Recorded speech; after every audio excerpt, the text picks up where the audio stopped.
ایسے ہی بیٹھا جو ہے مختلف قسم کی سوچیں، فلاں کو کس طرح تنگ کرنا ہے، فلاں کو کس طرح جو ہے وہ نیچا دکھانا ہے، فلاں سے کس طرح بدلہ لینا ہے۔ اور بعض لوگوں کو شیطانی خیالات آتے ہیں کہ 340 کی رفتار سے شیطانوں نے پٹی پڑھاندہ کہ بھئی فلاں ڈاکہ مارنا ہے، فلاں چوری کرنی تم نے، فلاں یہ برائی کرنی ہے، شراب پینی ہے، زنا کرنا ہے۔ مختلف قسم کے گندے خیالات انسان کے ذہن و دل میں انڈیلتا رہتا ہے، یہ شیطان کا کام ہے۔ بس اس سے زیادہ اللہ نے اس کو قدرت نہیں دی، اس سے زیادہ اس کو قدرت نہیں دی، ورنہ وہ کسی کا ہاتھ پکڑتا تو اس کو برائی کی طرف لے جاتا، کھینچ کے نہیں لے جا سکتا، وہ صرف تھوڑا جا وہمہ اور شک اور وسوسہ ڈالتا ہے۔ اور جو آدمی کا نفس ہے یہ دوسری چیز ہے جو آدمی کو گناہ کی طرف کھینچ کے لے کر جاتا ہے۔ اس وسوسے کو قبول کرنا، رد کرنا، یہ انسان کے اپنے نفس پہ ہے۔ یہ شیطان کا بھی چیئرمین ہے، جو آدمی دا نفس ہے نا، شیطان دا بھی ابا اگر صحیح نہ ہو۔ قرآن میں آتا ہے یہ نفس جو ہے یہ بگڑ جاتا ہے، اور یہ جو ہے ایسا بگڑتا ہے کہ یہ شیطان کو بھی پیچھے چھوڑ دیتا ہے۔ ہاں، یہ جو اندر میں بیٹھا ہوا نفس ہے نا، یہ آدمی کو بھگاتا ہے برائی کی طرف متوجہ کرتا ہے، لے کے چلتا ہے۔ تو شیطان تو صرف تھوڑی جی انہیں شیطانی کرنی ہوندی۔ آدم علیہ السلام جنت میں تھے تو جنت میں شیطان داخل نہیں ہو سکتا، وہ خیال کے ذریعے ان کے دل میں خیال پھونکا کہ یہ جو ہے نا یہ درخت باقی تو کھا لے، چلو یہ بھی ٹیسٹ کر لو۔ اور اللہ نے کیا کہا تھا کہ آدم علیہ السلام کو کہ آپ نے اس کے قریب نہیں جانا، اور آدم علیہ السلام نے اس کا جو پھل ہو وہ چکھ لیا، اور وسوسہ کام کر گیا، اور یہ بھول ہوئی ان سے۔ تو پھر اس خطا پہ، اس نادانی پہ آدم علیہ السلام نے توبہ کی، بہت روئے اللہ سے، اللہ نے توبہ قبول کی، اور ان کی یہ دعا تھی۔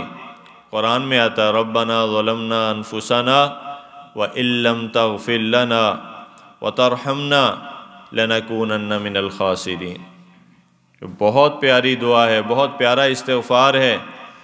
ہمارے ابا جان نے، ہمارے باپ دادا نے سب سے پہلے آدم علیہ السلام نے اس استغفار کو پڑھا، اس دعا کو پڑھا، ربنا ظلمنا انفسنا، کہ اے اللہ مجھ پہ اپنے جان پہ ظلم ہو گیا مجھ سے، اے میرے رب مجھ سے اپنی جان پہ میں نے ظلم کر لیا۔ وَإِن لَّمْ تَغْفِرْ لَنَا، اور تیرے سوا کوئی معاف کرنے والا نہیں ہے۔ وَتَرْحَمْنَا، اور تو اگر رحم نہیں کرے گا اور تو اگر معاف نہیں کرے گا، لَنَكُونَنَّ مِنَ الْخَاسِرِينَ، تو پھر میں جو ہے نا خسارے والوں میں سے ہو جاؤں گا، نقصان پہنچنے والوں میں سے ہو جاؤں گا، جن کو نقصان پہنچا گا۔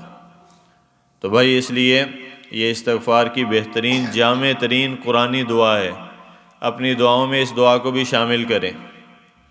تو شیطان نے تو صرف اتنا کام کیا، تو ایک آدمی جا رہا تھا، اس نے کہا شیطان نو بھائی تو کندہ لڑائی کرانا، وہ کہندا میرا تو کوئی قصور نہیں، کہندا قصور ہی سارا تیرا، انہوں نے کہا میں نہیں، میرا کوئی قصور نہیں۔ تو اس نے کہا کیا کرتے ہو؟ اس نے کہا تینوں میں دکھانا میں کنا کم کردا، باقی کام جڑے بندے انسانہ دے نفس ہے نا خود کر دے۔ تو وہ لے گیا جلیبی والی دکان پہ، اتنے بیٹھے سی تے انہیں جناب ماڑا جا شیرہ جڑا نا چکیا، انگل تے لایا، تے ایک پاسے نا کاندھ اتے اندر ٹھوک کر دیا، تھوڑا جانا انہیں چک کے کاندھ تے لا دیا۔ اس کو کھانے کے لیے چھپکلی جھپٹی، تو حلوائی کی جو بلی سی پاس بیٹھی، انہوں نے کہا چھپکلی نو دیکھ کے بلی وہ وال بھجی، بلی نے حرکت کی تھی تے نال نائی سی گا وہ کتا بیٹھا سی، انہیں کہا بلی، انہیں کہا چل میں بھی یہ کام کردا، وہ کتا اس کی طرف آیا اور اس پہ جھپٹا، انہیں کہا اپنے کتے نو سمجھا، انہیں کہا اپنی بلی نو سمجھا، انہیں کہا کم کر جل، انہیں کہا تینوں میں کم کرانا، پھاڑ لیا، ایک دستوں گریبان ہو گئے، ایک دوسرے سے خوب ٹکوراں کیتیاں، چنگی طبیعت مالش صاف کی ایک دوسرے کی، اور جب اچھی طرح لڑائی پھینٹا ہو گیا تو شیطان ایک پاسے اے کر کے نا تے ہسن ڈیا، انہیں کیا دیکھیا نا میرا تے کوئی قصور نہیں، تو کہنا ہے تو لڑائی ہے، میں کہڑا ہاتھ پھاڑ کے نہ لڑائی کرائی، میں تے صرف ماڑی جی انگل ہی لائی نا۔ تو شیطانی کرنے والوں کی آج یہی طریقہ کار ہے، ماڑی جی انگل لانا وہ چھڑ دے نہیں، تھوڑا سا نا وہ اینٹ ہوکا دے کے تے نکل جاندے سے ہٹتے، تو موڑ کے پیچھے لڑائیاں ہوندیاں رہندیاں۔ تو یہ شیطان کا طریقہ کار ہے، تو اس سے پناہ مانگی گئی، اور حدیث میں آئے کہ جب برے خیالات آئے، جب کوئی ایسی شیطانی چیز تنگ کرے تو پھر اللہ کی پناہ حاصل کرو، کیونکہ شیطان اللہ کی پناہ کے سامنے کچھ نہیں کر سکتا، جس کو اللہ اپنی پناہ میں لے لیں۔ اسی لیے تعوذ جو ہے وہ سکھلایا گیا، اعوذ باللہ من الشیطان الرجیم، کہ اے اللہ تو شیطان لعین سے ہماری حفاظت فرما، میں پناہ مانگتا ہوں اللہ کی پناہ میں آدمی آ جاتا ہے۔ اور دوسرا جو آدمی کو برائی پہ ابھارنے والی چیز وہ آدمی کا نفس ہے۔ نفس جو ہے یہ اندر سے برائی کو سپورٹ کرتا ہے، اگر اس کی اصلاح نہ ہوئی ہو۔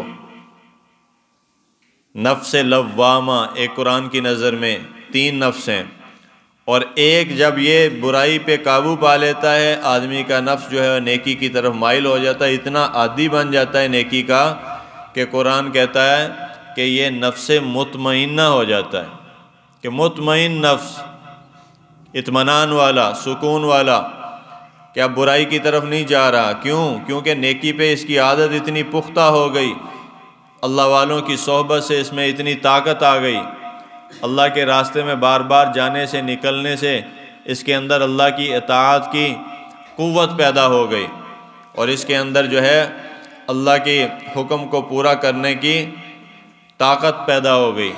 تو یہ نفس ہے جو نفس مطمئنہ بن گیا، اطمینان والا نفس۔ اہل اللہ کے نفس ایسے ہی ہوتے ہیں کہ وہ اپنے اندر ایسی محنت کرتے ہیں، ایسے مجاہدے اختیار کرتے ہیں کہ ان مجاہدوں کی برکت سے، ان قربانیوں کے طفیل اور تربیت کے ایک نظام سے گزرنے کے بعد ان کے اندر یہ بات پیدا ہو جاتی ہے کہ وہ پھر اچھائی کی طرف چلنا شروع کر دیتے ہیں، پھر برائی سے ان کو گھن آنے لگتی ہے، برائی سے دور بھاگتے ہیں۔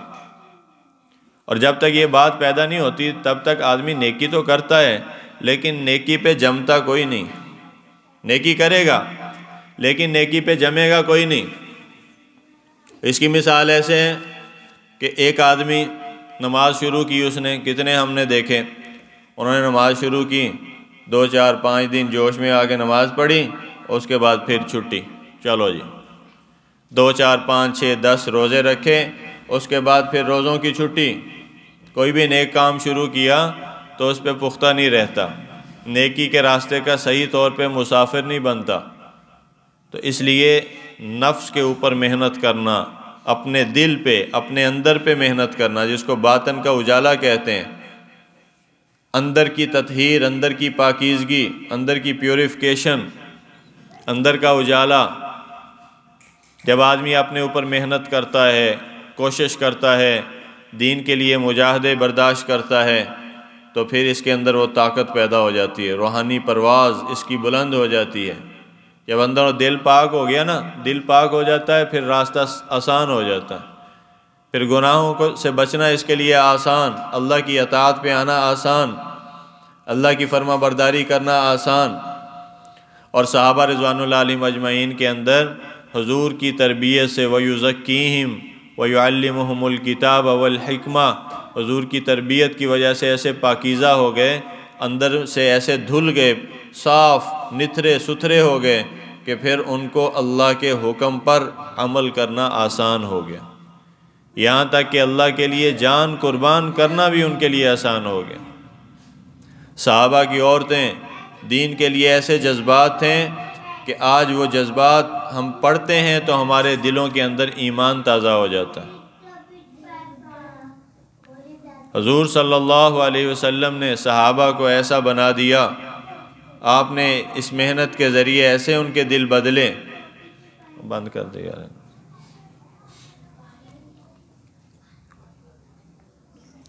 تو اللہ رب العزت نے ہمیں یہ موقع دیا رمضان المبارک کا، اور اس کا یہی اللہ نے بتایا کہ لعلکم تتقون، یہ اس لیے ہم نے روزے فرض کیے ہیں، یہ ہم نے تمہارے اوپر اس لیے فرض کیے ہیں تاکہ تم متقی بن جاؤ. وہ اندر کا جو تقوی ہے نا وہ پیدا ہو جائے. اور یہ تقوی ہے جو آدمی کو چلاتا ہے، اس کو گناہوں سے بچاتا ہے. جب آدمی متقی بن جاتا ہے، پرہیزگار بن جاتا ہے، اس کے لیے برائیوں سے بچنا آسان ہو جاتا ہے. لیکن اس کے لیے شرط یہ ہے کہ آدمی اس محنت کو، مشقت کو برداشت کرے. دن کا روزہ رکھے، مشقت ہوگی، اور جسم جو ہے وہ نہیں چاہے گا لیکن پھر بھی رکھے گا. رات کی تراویح پڑھے، اس میں کھڑا ہونا پڑے گا، جان مارنی پڑے گی، نہیں پڑھی جاندی. یہ آج کل کے نوجوان نا ویسے بالکل ہی ختم ہوئے ہوں دے، پتہ نہیں میری ٹنگا دکھن لگ گیا، میرے ٹھیڑ درد ہو گیا. اور دنیا جہان کے سارے کام کریں گے، دنیا جہان کے سارے کام ہو جاتے ہیں، آسان ہے.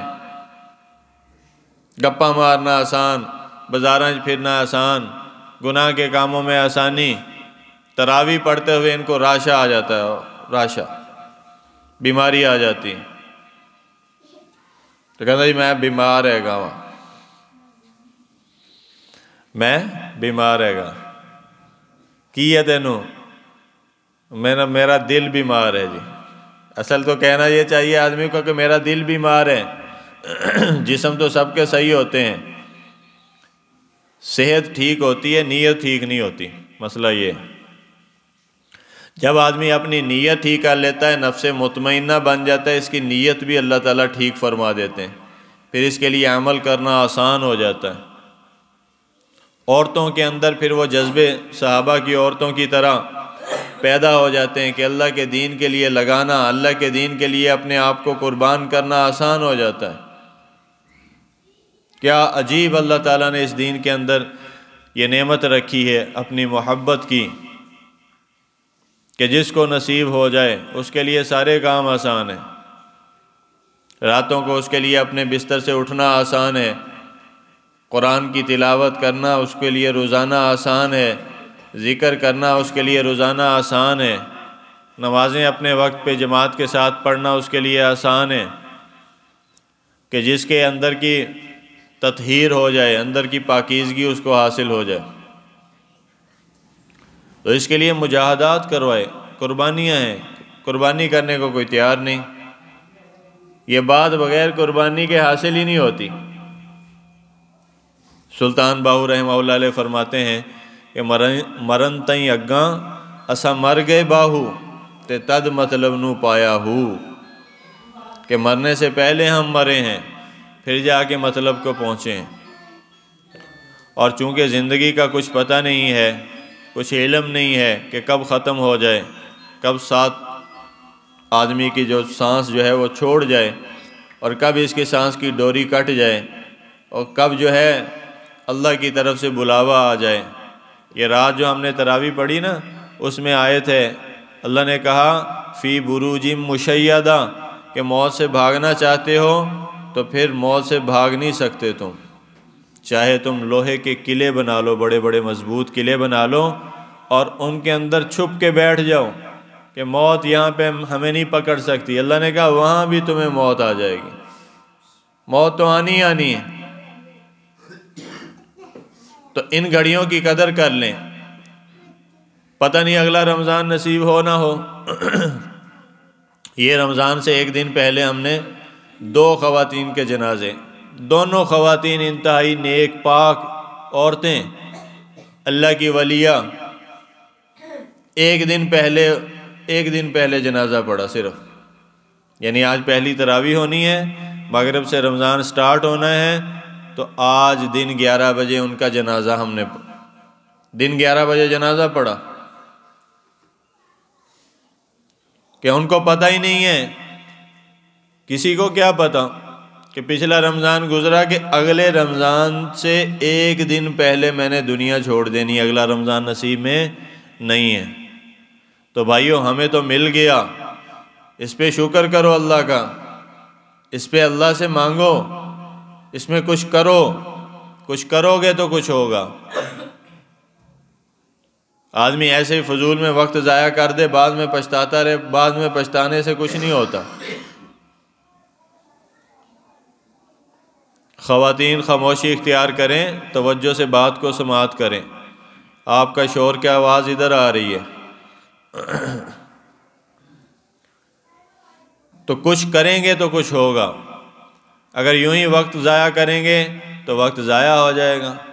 برف کی سیل کی طرح جس کو پگھلنے کے لیے چھوڑ دیا جائے تو آدمی کی عمر رفتہ گزرتی رہتی ہے، اس کو ہوش ہی نہیں آتا، اور تب اس کی آنکھیں کھلتی ہیں جب موت کا پیغام آ جاتا ہے اوپر۔ اللہ نے موت کو اچانک رکھا ہے، تو اس لیے ہم سب اس ماہ مبارک میں نیت کریں، ارادہ کریں۔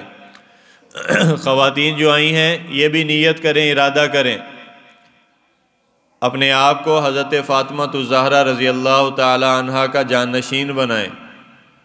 یہ 3 رمضان المبارک حضرت فاطمہ الزہرا رضی اللہ عنہا کا یوم وصال ہے، حضور کی بیٹی اور جنت کی عورتوں کی سردار، اور ایسی دین کے لیے قربانی کرنے والی کہ کیا کہنے۔ آپ صلی اللہ علیہ وسلم نے ارشاد فرمایا، بھئی خواتین خاموشی اختیار کریں، یہ جمعہ پڑھنے آئی ہیں یہاں پہ، یہ کوئی مچھلی منڈی تھوڑی ہے، اتنی اونچی اونچی باتیں کرو گے تو ادھر تک تمہاری آوازیں آ رہی ہیں، خاموش ہو کے بیٹھو، توجہ سے بات سنو۔ 10-15 منٹ یہ بات کے ہوتے ہیں، اس کے اندر بھی گپیں لگاتی ہو تو گپیں لگا گھر جا کے لگایا کرو، پھر جمعے پہ نہ آیا کرو۔ خاموش ہو کے یہاں بات سنا کریں، اور بچوں کو گھر چھوڑ کے آیا کریں۔ بچے آدمی کی اپنی توجہ خراب کر دیتے ہیں، پھر وہ سننے نہیں دیتے بات کو۔ حضور کی مبارک بیٹی حضرت فاطمہ دین کے لیے ایسی قربانی کی۔ ایک دفعہ نا حضرت علی رضی اللہ عنہ نے اپنے ایک لاڈلا شاگرد تھا، اس کو بلایا، اس کو کہا کہ کیا میں تمہیں حضور کی لاڈلی بیٹی کا قصہ نہ سناؤں، حضرت فاطمہ کا جو میری نکاح میں تھی؟ تو انہوں نے کہا کہ ضرور سنائیں۔ تو پھر فرمانے لگے کہ فاطمہ رضی اللہ عنہ کا حال یہ تھا کہ حضور کی بیٹی ہو کے گھر کے سارے کام خود اپنے ہاتھوں سے کیا کرتی تھی، اور کجاوے میں پانی بھی خود بھر کے لاتی تھیں، اور گھوڑے کو خود پلاتی تھیں۔ اور یہ کجاوا جو ہے، جو مشک ہوتی ہے نا، اس کو کہتے ہیں کھالا بنیا ہوندا، وہ پانی سٹور کرنے کے لیے عرب میں ہوتا تھا، تو وہ اس کو خود لاتی تھیں، اور جسم پہ جہاں پہ اس کو باندھتی تھیں اس کی رسی کے نشان جسم پہ پڑ گئے تھے۔ حضور کی بیٹی، اندازہ کرو۔ اور حضور صلی اللہ علیہ وسلم فرماتے ہیں کہ فاطمہ میرے جگر کا ٹکڑا ہے، بخاری شریف کی حدیث ہے۔ آپ نے فرمایا فاطمہ میرے جگر کا ٹکڑا ہے، جس نے اس کو تکلیف دی اس نے مجھے تکلیف دی۔ اور آپ نے فرمایا سیدۃ النساء اہل الجنہ، کہ فاطمہ جو ہے یہ جنت کی عورتوں کی بھی سردار ہے، جنت کی عورتوں کی سردار۔ پھر فرمایا کہ فاطمہ سب سے پہلے مجھ سے آ کے ملے گی میرے خاندان میں سے۔ تو حضور کے وصال کے 6 ماہ کے بعد ان کا بھی انتقال ہو گیا۔ اور حضور کو ایسی نسبت تھی، ایسی محبت تھی اپنی اس بیٹی سے، کہ حضور صلی اللہ علیہ وسلم جب گھر میں ہوتے اور حضرت فاطمہ ملنے کے لیے تشریف لاتی تو حضور کھڑے ہو کے استقبال کیا کرتے، کھڑے ہو کے چند قدم آگے چل کے ان کے ہاتھ کو پکڑ کے چوم کے ان کے ماتھے پہ بوسہ دے کے حضور استقبال فرماتے۔ اور ان کا قصہ حضرت علی رضی اللہ عنہ بیان کر رہے ہیں، وہ کہتے ہیں حضور کی بیٹی یہ حضرت فاطمہ جنت کی عورتوں کی سردار، یہ اپنے کام خود کیا کرتی تھی، اور اتنی محنت سے کرتی تھیں کہ ان کے کپڑے میلے کچیلے رہتے تھے اکثر کام کی وجہ سے۔ گھر کا جھاڑو خود لگاتی تھیں، آٹا خود گوندتی تھیں، تو بڑی محنت کی مشقت کی زندگی تھی۔ حضرت علی کی رضی اللہ عنہ کی جو زندگی ہے نا، بڑی محنت کی مشقت کی، تو چھوڑ دیں نا۔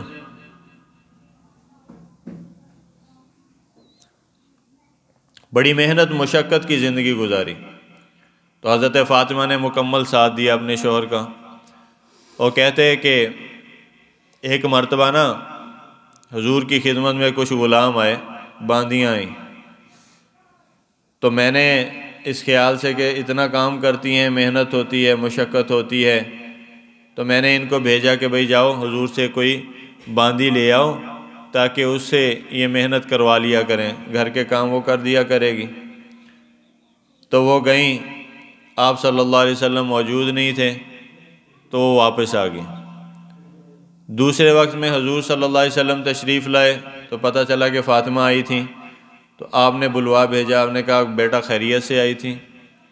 تو یا رسول اللہ میں نے سنا تھا کہ آپ کے پاس غلام اور باندیاں آئی ہیں، تو گھر کے کام کاج کرنے سے جو حضرت علی رضی اللہ عنہ نے عرض کیا ساری صورتحال کہ یا رسول اللہ ان کے ساتھ تو ایسا ہوا ایسا ہوا، آپ کی لاڈلی بیٹی ہیں، میں نہیں چاہتا کہ ان کے ساتھ یہ مشقت کا معاملہ ہو، تو آپ ایک جو ہے نا وہ باندی دے دے تاکہ وہ گھر کے کام آ کے کر لیں۔ بیٹا ادھر ہو کے بیٹھو، گھر کے کام آ کے کر لیں۔ تو آپ صلی اللہ علیہ وسلم نے جب یہ سنا تو آپ کی پاک آنکھوں میں آنسو آ گئے۔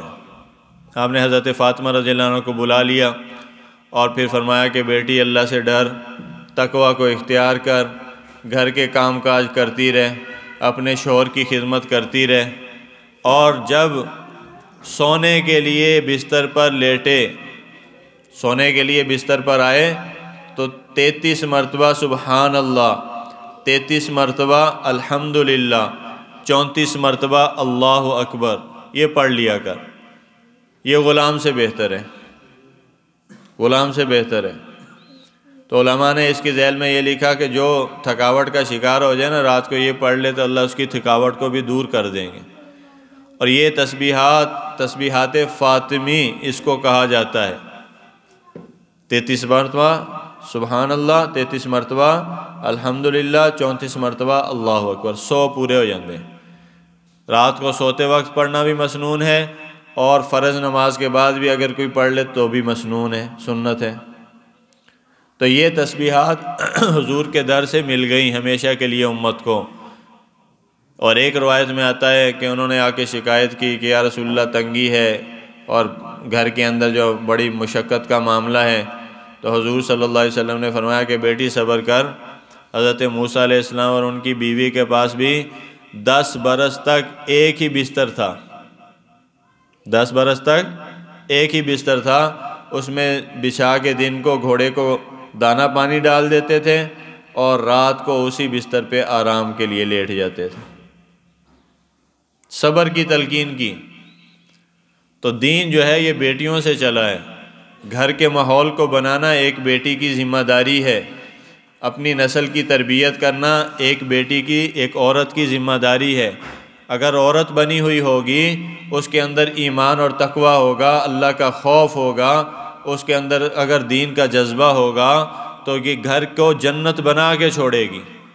اور اگر عورت بگڑی ہوئی ہوگی، بے پرد ہوگی، نماز نہیں پڑھتی ہوگی اور وقت کو ٹال دیتی ہوگی، شوہر کی نافرمان ہوگی، اپنے باپ کی یا گھر کے اندر کسی مرد کی مخالفت کرتی ہوگی اور اس کی بات کو ماننے سے انکاری ہوگی، اپنی مرضیاں کر کے زندگی بسر کرتی ہوگی، تو وہ ایک عورت آپ کی اولاد کو بھی تباہ کرے گی، آپ کے گھر کو بھی جہنم بنا کے دم لے گی۔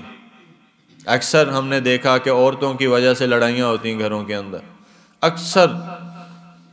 اور حضور صلی اللہ علیہ وسلم نے فرمایا کہ جہنم میں عورتیں کثرت سے جائیں گی، زیادتی کے ساتھ جائیں گی۔ تو کسی نے پوچھا کیا وجہ ہوگی؟ تو آپ نے فرمایا یہ زبان کی وجہ سے جائیں گی، اپنی زبان کی تیزی کی وجہ سے۔ اس کی چغلی کر لی، اس کی غیبت کر لی، فلاں کو جو ہے وہ دھوکہ دے دیا، جھوٹ بول دیا، اور زبان سے کسی کو تکلیف دے دی، گالی نکال دی، کبھی کسی کی بے عزتی کر دی، تو زبان کی حفاظت اکثر عورتیں نہیں کرتی۔ زبان کی تیزی کی وجہ سے اکثریت جہنم میں جائے گی ان کی۔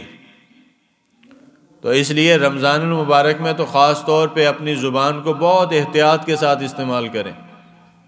ہمارے حضرت شیخ الحدیث مولانا زکریا صاحب نور اللہ مرکزہ کے اعتکاف میں ایک ہی مجاہدہ زیادہ ہوتا تھا، باقی حضرات بہت سارے مجاہدات فرماتے تھے، کرواتے تھے، لیکن حضرت شیخ الحدیث کا مجاہدہ صرف ایک ہی تھا۔ وہ کہتے تھے بس یہاں پہ تالا لگا لو، جو میرے ساتھ اعتکاف کرنے آئے ہو اتنے تالا لا لو، بس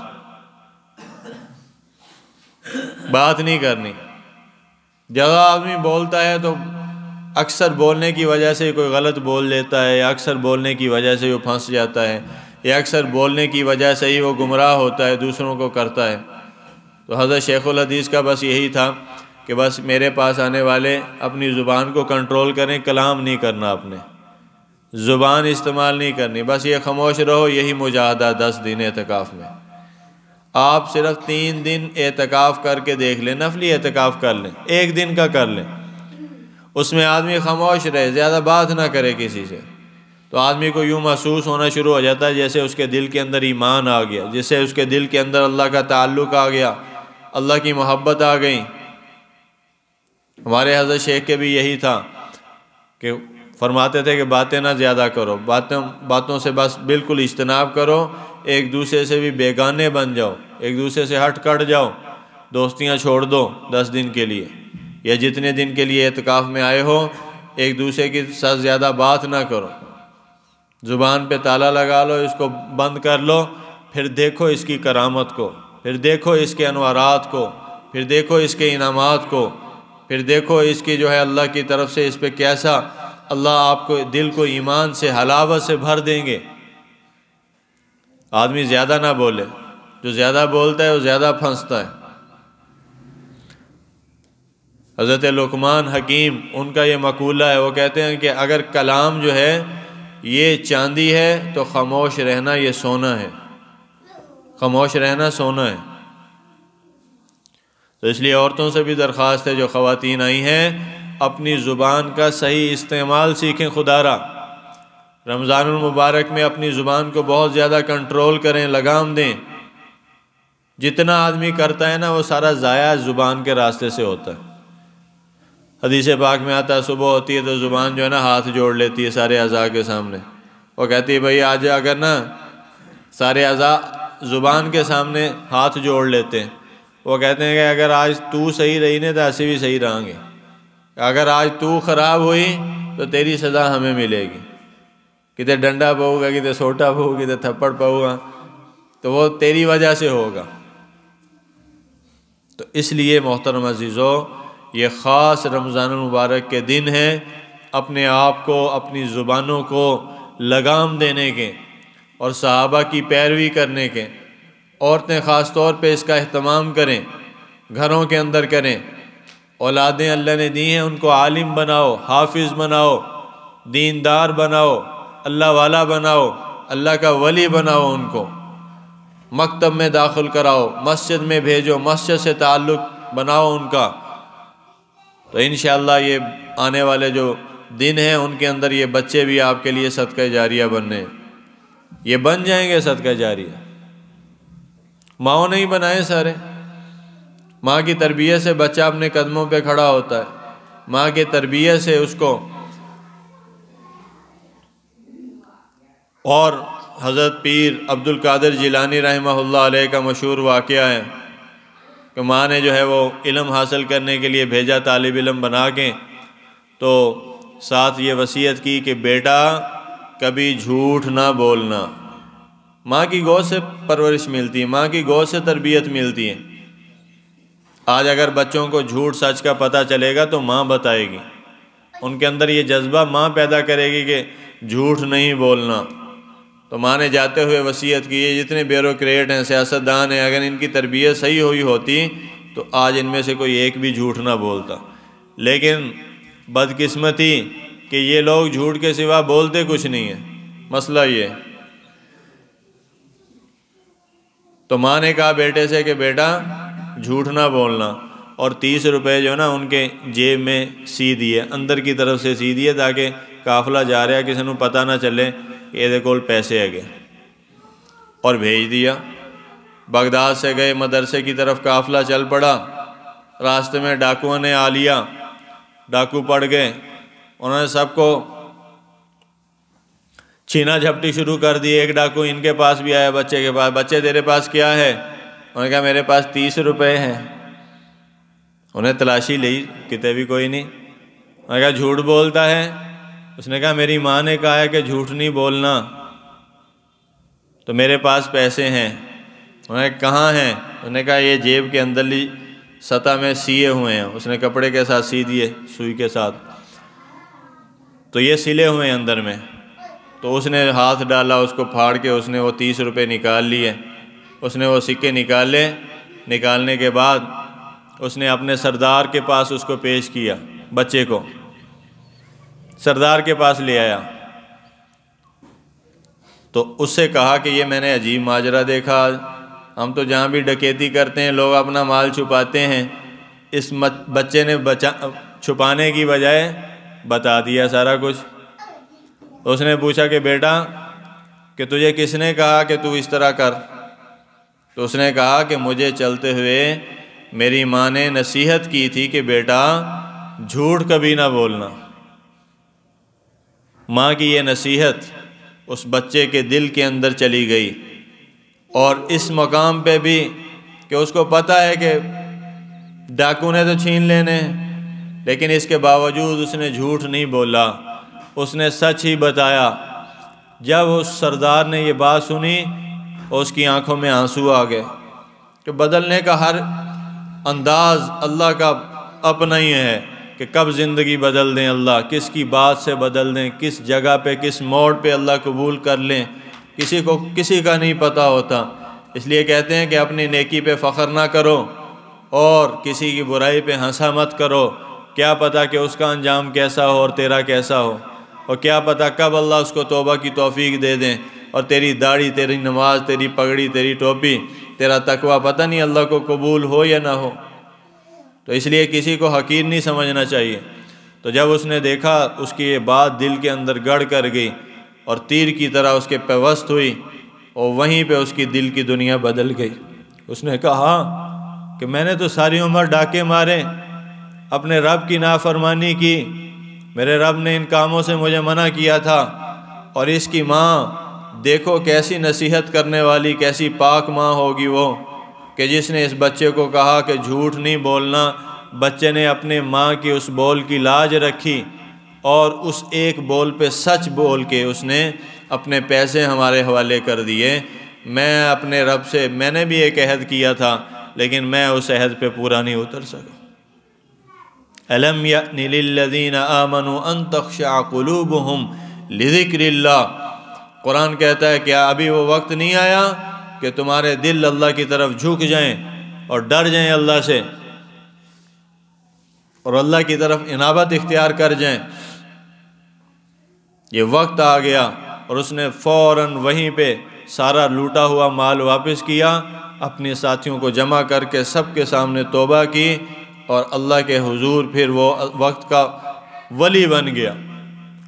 ایک ماں کی نصیحت نے دل بدل دیا، ایک ماں کی نصیحت نے، تربیت نے ڈاکوؤں کو دیندار بنا دیا۔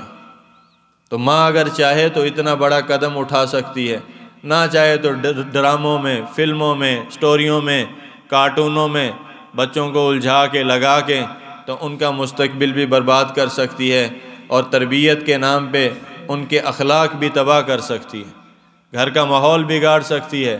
عورت چاہے تو تقوی کی زندگی گھر کے اندر آ جائے، عورت چاہے تو ڈرامے اور یہ انڈین ناچنے والی طوائفیں اور گھٹیا قسم کی عورتیں، ان کا ناچ گھر کے اندر شروع ہو جائے۔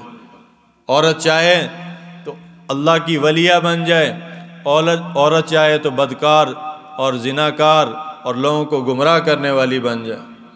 جب ایک بے پردہ خاتون بازار سے گزرتی ہے پردے کے بغیر، وہ کتنے مردوں کو جہنم کا راستہ دکھا کے گھر پہنچتی ہے۔